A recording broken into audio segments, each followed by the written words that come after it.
रमज़ान की आमद थी। फातिमा और उसकी अम्मी रमज़ान की तैयारियों में मसरूफ़ थीं। इनके घर हर रमज़ान में बहुत एहतमाम होता था और इस बार और ज़्यादा किया जाना था, क्योंकि इस बार फातिमा की खाला अपनी दो बेटियों सबा और सारा के साथ कनाडा से इनके घर रहने आ रहे थे। इस बार गर्मी की वजह से रमज़ान के महीने में स्कूल की छुट्टियां भी थीं।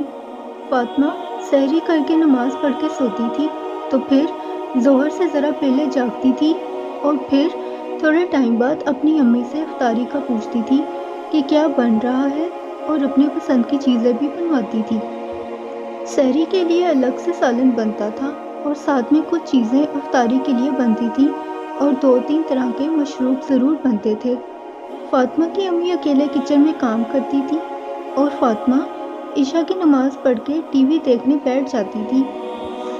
फातिमा की खालाजाद बहनें सबा और सारा ये सब देख के हैरान थीं, क्योंकि इनके घर का तरीका बहुत अलग था। वो लोग इफ्तारी में बस खजूर खाते थे और पानी पीते थे और फिर मगरिब की नमाज पढ़ते थे और फिर सादा सा खाना खा के फिर तरावी की तैयारी करते थे। फजर के बाद सबा और सारा और उनकी अम्मी कुरान पाक की तिलावत करते थे। कुछ देर आराम करके फिर कुरान पाक का तर्जुमा और तफसीर पढ़ते थे। हल्का खाना खाने से सुस्त नहीं होते थे। फातिमा की खाला ने समझाया कि रमज़ान का महीना हमें सब्र का दर्स देता है। जब हम सादा और कम खाना खाएंगे और अल्लाह की इबादत करेंगे, तब हमें गरीबों की मुश्किलों का एहसास और इस मुबारक महीने से फ़ायदा लेने का अजर मिलेगा। फातिमा और उसकी अम्मी बहुत शर्मिंदा हुई कि उसकी खाला गैर इस्लामी मुल्क में रहते हुए अपनी बेटियों की परवरिश इस्लामी असूलों के मुताबिक की है, और जबकि हम इस्लामी मुल्क में रहते हुए भी इस्लाम की बुनियादी तालीमात से दूर हैं। उन्होंने इबादत की रूह को समझा ही नहीं था। फातिमा और उसकी अम्मी ईद की शॉपिंग आखिरी अशरे में करती थीं, जब बाज़ार में बहुत रश होता था और हर चीज़ बहुत महंगी मिलती है, लेकिन उन्हें किसी बात की परवाह नहीं थी।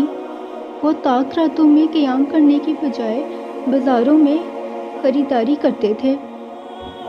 लेकिन इस बार फातिमा की खाला ने इन दोनों को बाज़ार नहीं जाने दिया और जो गिफ्ट्स वो वहाँ से लाई थी वो दिए और साथ कहा, तुम लोग ईद पे यही पहनना, मुक़द्दस रातों को इन कीमती लम्हात को बाज़ारों में ज़ाया नहीं करते। और फिर उन्होंने ज़रूरतमंदों की मदद भी की। और जब रमज़ान का महीना पूरा हुआ और ईद के दिन फातिमा और उसकी अम्मी को अलग सुकून और खुशी थी, जो उनको पहले कभी महसूस नहीं हुई थी, क्योंकि इस बार रमज़ान मुबारक अलग तरीके से गुजारा था और इस मुबारक महीने से फैज़याब होने की कोशिश की थी। फातिमा ने अपनी खाला का शुक्र अदा किया, जिन्होंने उनकी रहनुमाई करके इनको अंधेरों से निकाला।